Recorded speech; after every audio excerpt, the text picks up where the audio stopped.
In today's video, I'm going to teach you how to edit a DOCX file without Microsoft Word using GroupDocs.Editor. If you have a DOCX document but don't have Microsoft Word, you can use GroupDocs.Editor to open and edit the contents of your document. First, open your web browser and go to the GroupDocs.Editor website.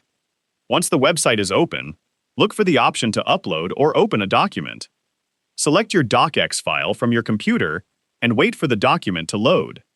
After the file has been uploaded, GroupDocs.Editor will open the document in its editor. Now you can start making changes to your document. You can edit the existing text, add new text, remove unwanted content, and make other basic changes depending on the editing options available. For example, you can click inside the document and select the text you want to change. You can then type your new text or delete the existing content.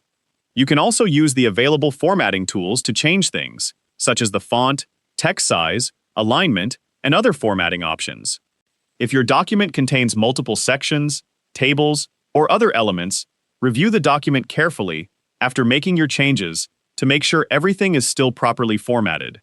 Once you have finished editing the document, look for the option to save or export your changes. Choose the appropriate output format, such as DOCX, if that option is available. Then, save the edited document to your computer. After saving the file, open it with another compatible document editor to check that your changes were applied correctly. Keep in mind that document formatting can sometimes change when a DOCX file is edited using a different application. Complex layouts, fonts, tables, images, or other advanced Word features may not always appear exactly the same.